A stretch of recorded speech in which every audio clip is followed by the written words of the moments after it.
আসসালামু আলাইকুম। ২৭ নাম্বারটা একটু দেখি। একটি দ্রব্য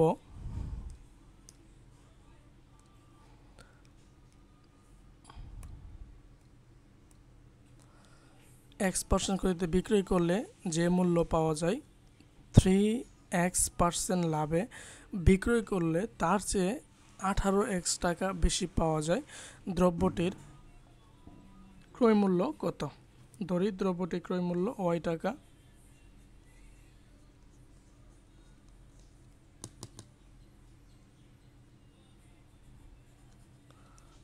দ্রব্যটির ক্রয় মূল্য সমান হচ্ছে Y টাকা, যেহেতু X টাকা আছে।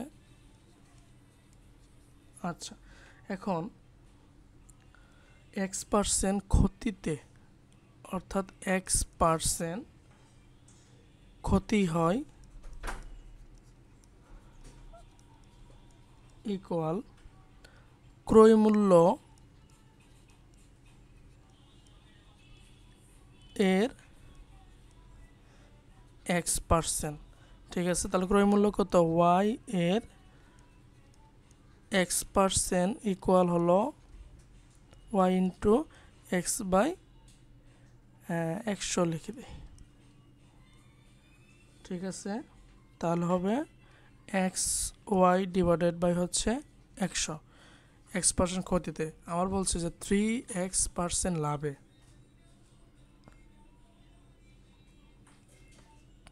এর আগে আমরা বের করি হচ্ছে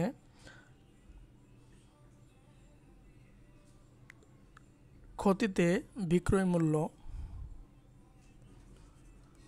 ক্ষতিতে বিক্রয় মূল্য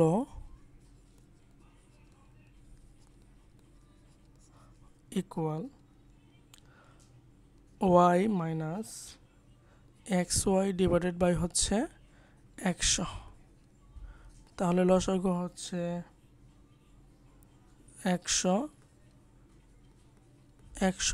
মাইনাস XY।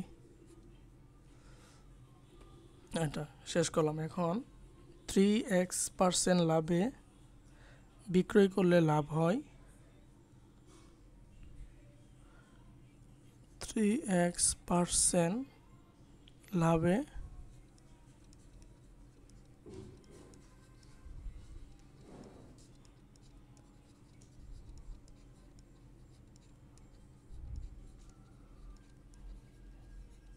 লাভ হয়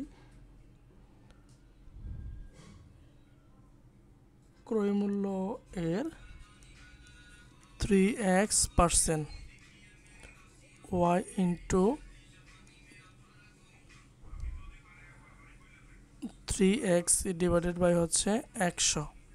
অতএব এখানে হচ্ছে 3XY ডিভাইডেড বাই হচ্ছে 100।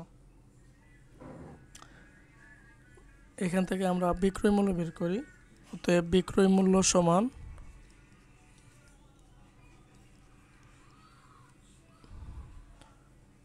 ক্রয় মূল্য plus 3X% love. 3XY divided by হচ্ছে 100 দাঁড়াবে হলো 100Y plus 3XY divided by হচ্ছে 100।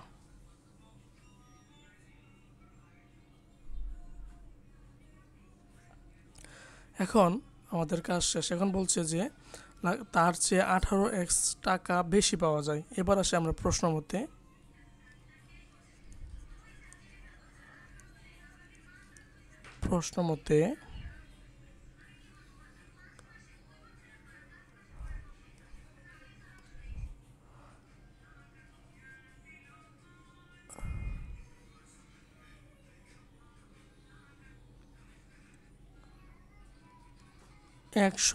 Y plus 3XY divided by হচ্ছে 100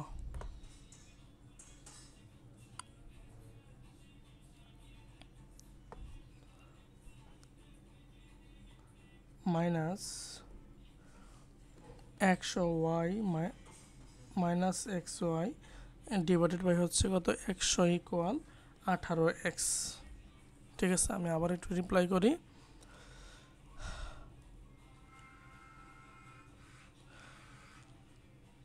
x% ক্ষতিতে বিক্রয় মূল্য কত 100y - 100 ডিভাইডেড বাই 100 এবং এবং 3x% লাভে যে বিক্রয় মূল্য থেকে আমরা যদি 1% লাভে বিক্রয় মূল্য বাদ দিই সেটা কত টাকা বেশি হবে 18x।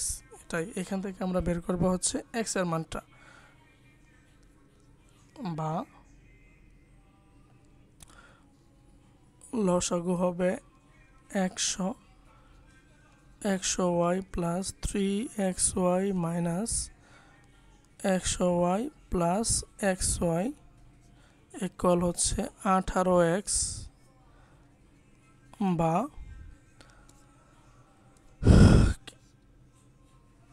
2xy divided by 100 equal হচ্ছে 18x।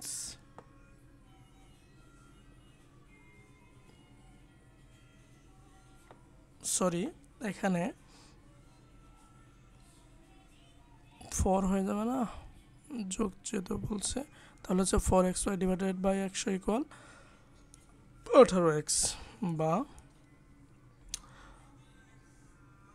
4x ইকুয়াল হচ্ছে 1800x, বা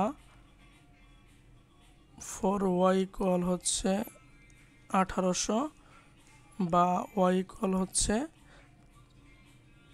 445।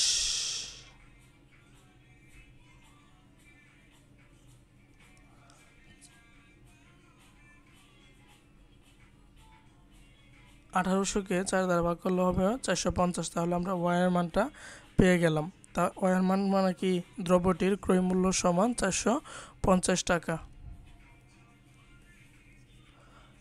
দ্রব্যটির ক্রয় মূল্য সমান 450 টাকা। অ্যান্সার।